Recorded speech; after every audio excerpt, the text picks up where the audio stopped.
Have you dated before and months down the line, after sharing each other physically, he stops treating you the way that he used to at the start as that special, cherished woman? It just does not feel right because a woman's power is in observing a man's actions and seeing if that matches with his words. So, if you ask these 5 questions before sleeping with him, you will be so much more certain of his integrity as a man because he will love you for who you are and not just because he can sleep with you. He has access to plenty of other women, unfortunately, in our culture today.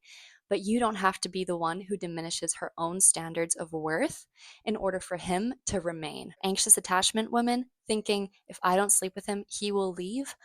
It has to do with your own worth. He does not deserve you, and you have to raise your bar to acknowledge quite how worthy you are. I'm also going to explain the science and the chemistry behind what blinds us when we cross that physical boundary. Choosing to set these boundaries for chastity and purity protects your life force energy. It is a deeply personal decision of mine not to do this out of shame or out of perfectionism, but actually out of self respect and power that I now will not be sleeping with a man until I am married. You can see more about that at this video. So here are the 5 questions. Welcome to Devoted to Extraordinary, where today is the first, last, only, and best day of our entire lives. I'm so glad you're here. Please subscribe if you also want to become a woman of virtue and vitality and learn more about how to be in integrity. Also, subscribe to the newsletter below where I share everything that's on these videos weekly. Now, remember, these are questions that you are asking yourself and you are observing his actions. You're not saying, "Excuse me, could you please answer this for me?" If a man intends to sleep with you, he will say absolutely anything, even if it's untrue.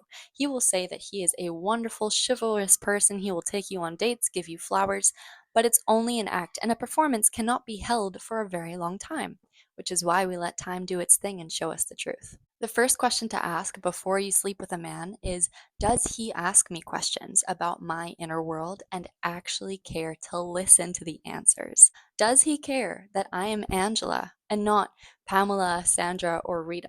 Does he actually care for me individually? If you're dating a man who's career driven and purpose driven and all of that that's biologically natural, he would be leading his very wide world.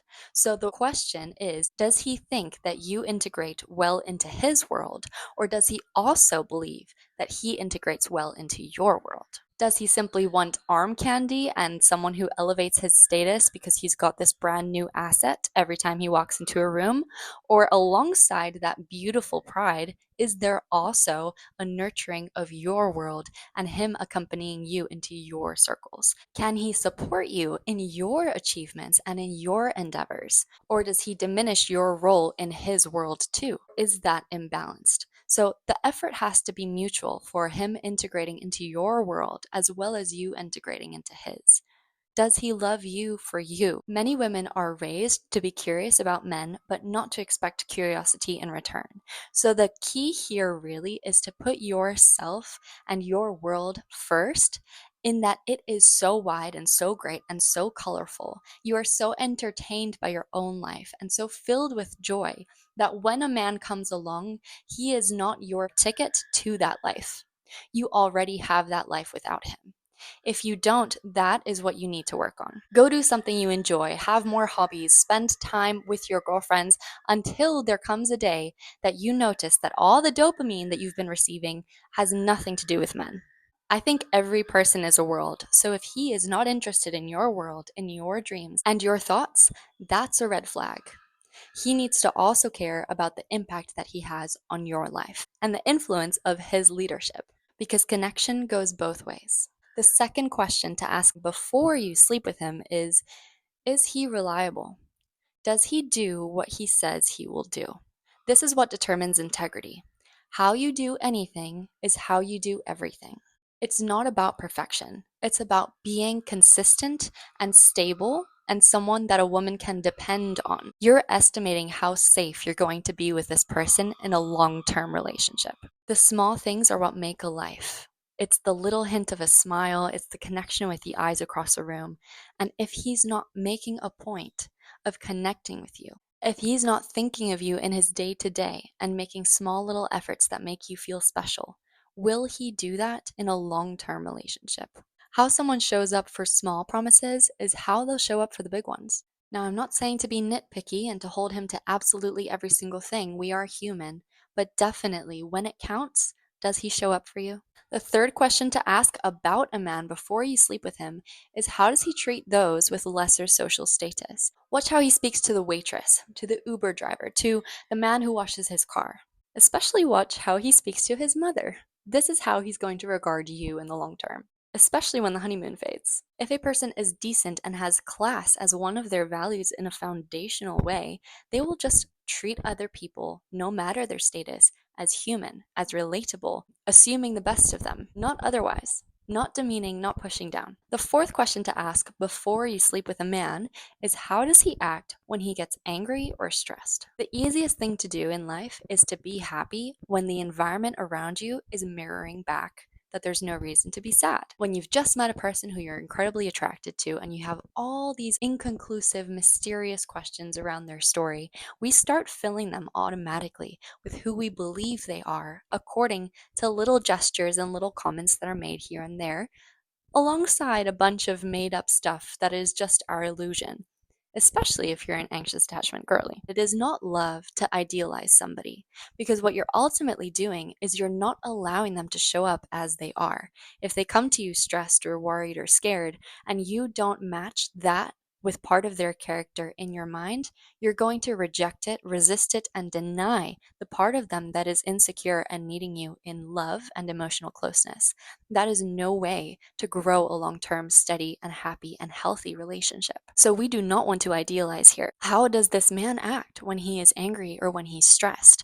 Because when things are unstable, when love is tested, if he's taken aback in any kind of way, how does he act? If he closes off, or if he blames you, or if he distances himself, if he has no real reason as to why he might have been late, or as to why he put you through any amount of stress, which is also a red flag at the start. If he lashes out, if he in any way shuts down and does not communicate his reason eventually for having done so in a healthy way that makes you feel like you understand where he's coming from, then he's probably not the man for you. Does he act and process emotion in a way that isn't explosive? Is he able to communicate his feelings and put them into words? Is he emotionally intelligent and grounded? Can you feel his heart when he's speaking with you of hard things? Is he patient?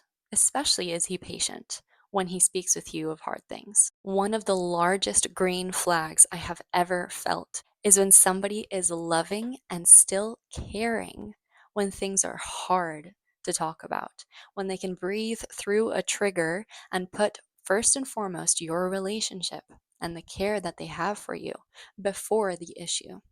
They do not allow the devil to win. They see you as their team. It is you two against the world, not the other way around. And they always, as best as possible, act in that faith, not letting doubt win. And the fifth question to ask before you sleep with a man is, can he apologize and grow from mistakes? Those two go together, because the best apology is changed behavior. This is what tells you everything about his emotional maturity, his capacity to take accountability when it really matters. This determines his relationship with shame. I would highlight this part if I could. A man who is not able to look at his shame and face his guilt and determine that that is not his identity is not for you. A strong man is able to look shame in the face and tell it that it is not who he is. Guilt is one thing. We think that what we did was wrong, but shame is another. We think that we are wrong. So that attachment to the action that a man may regret is what is most scary, because anything we do not own owns us.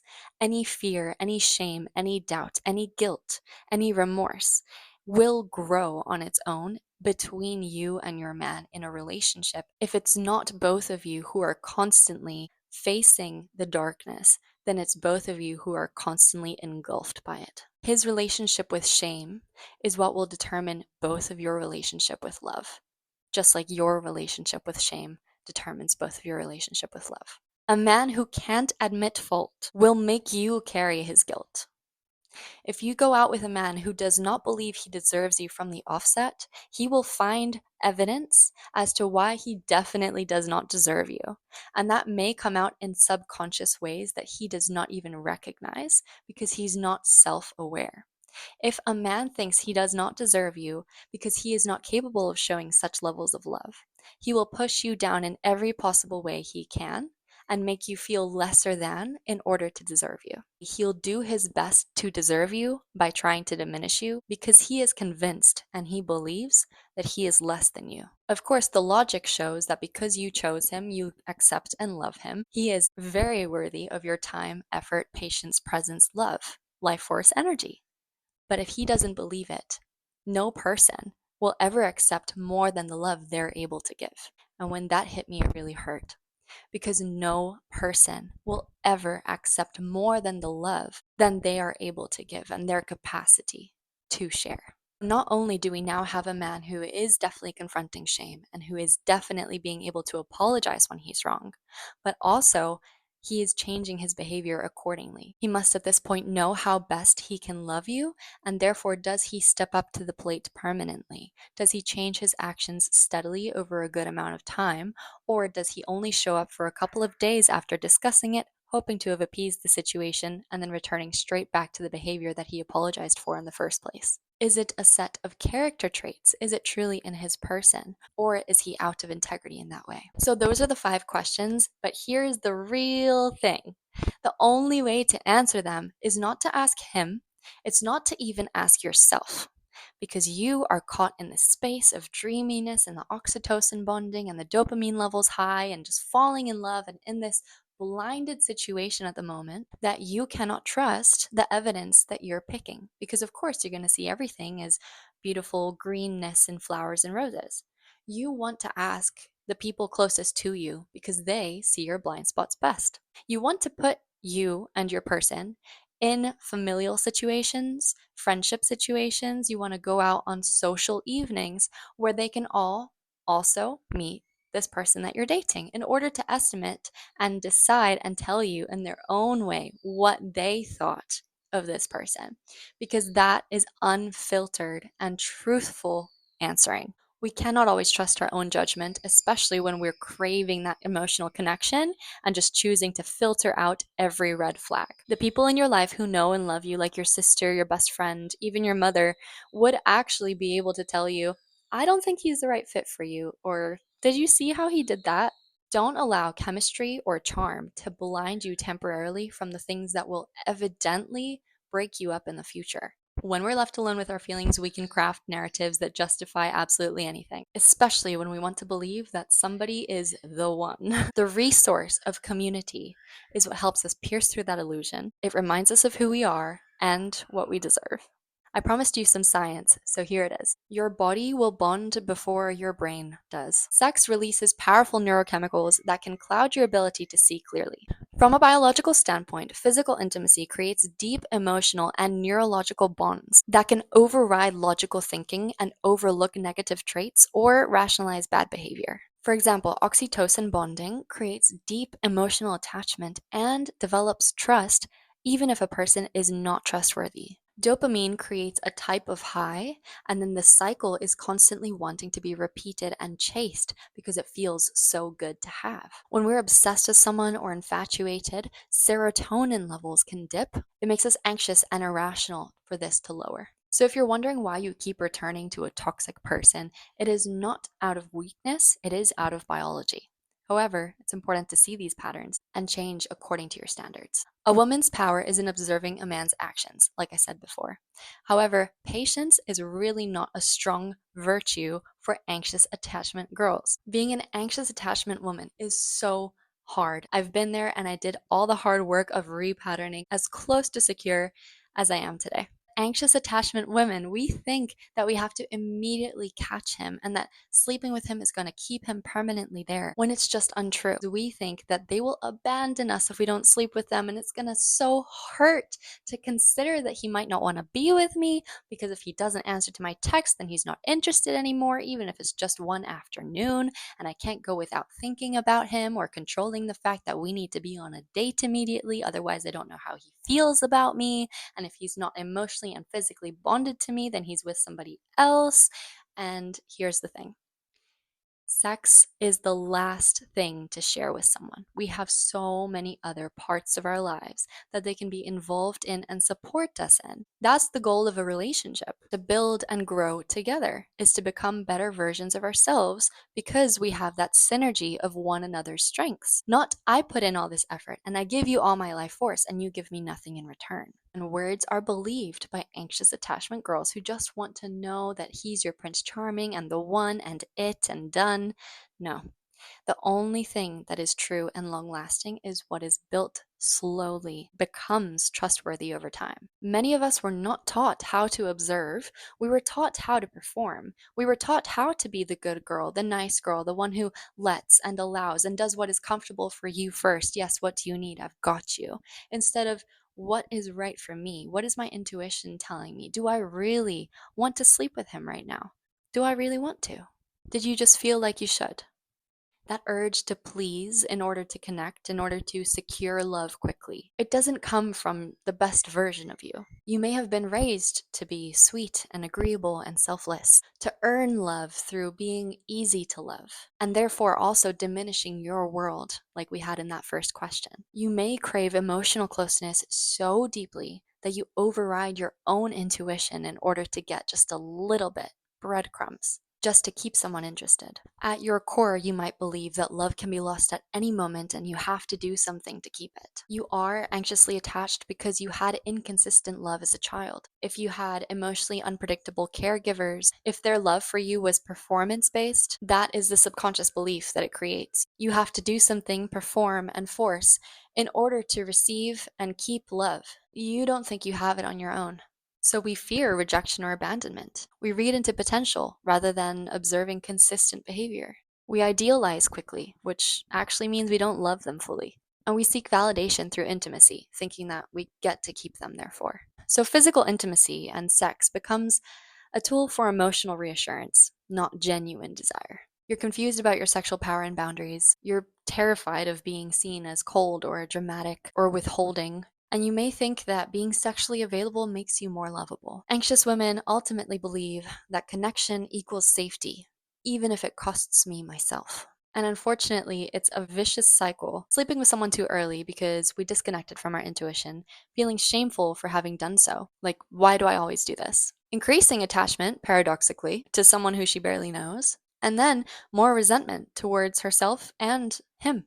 Seek love, self abandon, feel regret, blame self, seek love again for relief. If you're an anxious attachment girl, the best thing to do is to slow down and be patient. If this is you and you suffer from anxious attachment beliefs still, and you're not fully in your secure attachment yet, sign up to my newsletter below where I'll be sharing more on my upcoming course, Goodbye Good Girl. Starve the Wounded Masculine. The reason I'm sharing these questions with all of you is because I think more women have to keep their legs closed in order for there to be world peace. I really think that we will rise the consciousness of the planet and increase the amount of love that we have in this world when less of us allow our life force to be drained by energies and intentions that just don't deserve what is golden. I want more women to see that they are worthy of what they choose, and their ideal man, who they've got written down on paper, exists. He is living and breathing somewhere out there in the world. You just haven't met him yet, but he needs you to be single and faithful to your vision of what you will be together when he meets you. I want my future relationship to be built on the truth, not just chemistry. And a friend asked me, Julia, how are you going to tell a man that the next time you sleep with him will only be once you're married? And I said, it's not about what you say, it's about how you say it. If he thinks that I'm taking something away from him, he is not my person. But if he hears that I tell him, I don't want you to be another number, I want to sleep with you for the rest of my life, it is a gift. This is about mutual respect, not attachment. It's about emotional maturity, not trauma bonding anymore. So I'm not here to tell you what to do with your body. I'm simply here to say that your energy is worth protecting and your children deserve it. Choose to live from clarity, not chemistry, and power, not people pleasing. This is the true path to love over longing. If this video touched you, do go watch I'm Saving Myself for Marriage now. Until next week, as my grandma always said, harden not your heart, love and serve each other.